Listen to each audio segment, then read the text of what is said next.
Hi, everybody. This is Lee, and this is about our prison industrial complex, the modern day slave system in North America, which expanded underneath the Bill and Hillary Clinton co president administration with the 1994 crime bill, which sent more slaves into the prison industrial complex who became slaves to the state, slave labor, and then disenfranchised while they were slaves, and then some are disenfranchised for life, which has affected voting in certain states.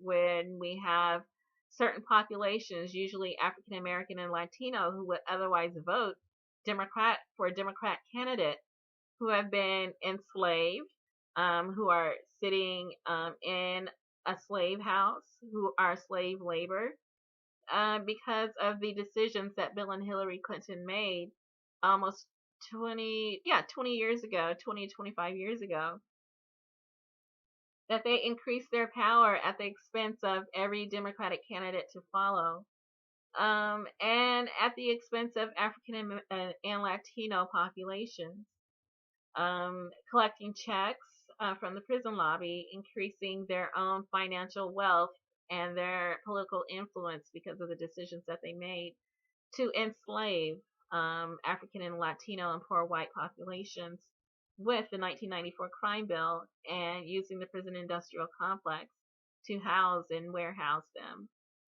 And so that's what we've seen, a disenfranchisement of a large number of our population.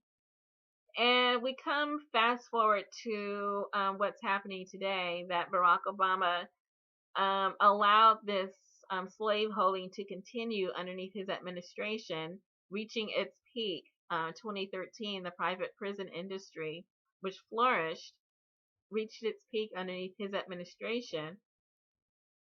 And all the while, Hillary Clinton continued to collect her prison lobby checks from them more than any other presidential candidate up until then, even Marco Rubio. And so, confronted by Black Lives Matter, she finally relinquished that money. And then Barack Obama, I guess, seeing no further use for him or for Hillary Clinton for the private prison industry, decided to put a moratorium on the use of the private prison industry for federal slavery. And so we saw a reversal with the Trump administration. And so again, once again, people are wondering, okay, well, who's going to fill those slave houses? Up until now, I've been primarily African and Latino, nonviolent drug offenders, drug abusers. And now people are saying, well, who's going in there? Immigrants or illegal immigrants maybe housed there. And then some are saying, well, maybe not just African American Latino, that also poor white drug abusers will be routed into this slave system. And there's huge resistance and backlash, that people are just saying this far and no more. But there are still many politicians who have a vested interest in slavery, that they are collecting slave checks from the slave houses. So you can go to Open Secrets and see who is collecting slave checks from CoreCivic. You can see who's collecting slave checks from Geo Group. I'm going to go to CoreCivic first.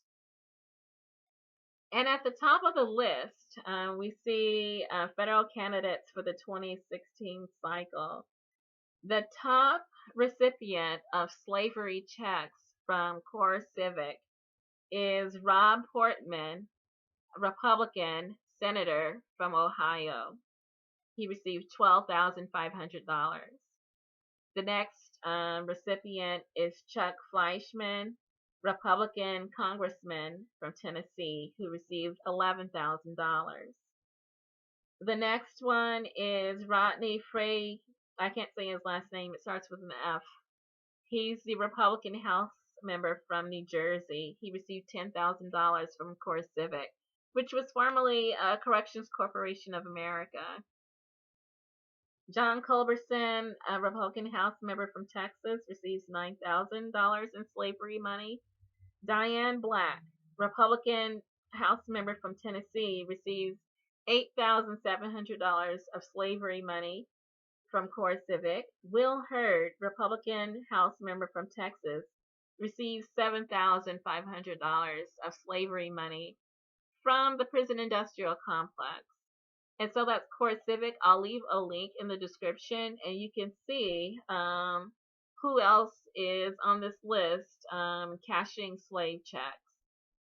Also, we have Geo Group, and we have federal candidates receiving slave money from Geo Group. Marco Rubio is at the top of the list. He's a Republican senator from Florida. He receives $38,600 of slavery money from the prison industrial complex. And so those who are threatened, whether you're a poor white drug abuser, if you're African American, Latino, or if you're an illegal immigrant who is about to be warehoused in the prison industrial complex, the private prison industry, Marco Rubio is one of the top beneficiaries of your suffering. Rebecca Negron, Republican House member, receives $27,150 from the slave system.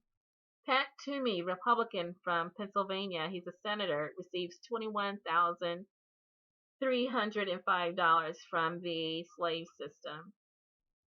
Henry Cuellar, Democrat from Texas, he's a member of the House. He receives $18,000 from Geo Group on the slave system.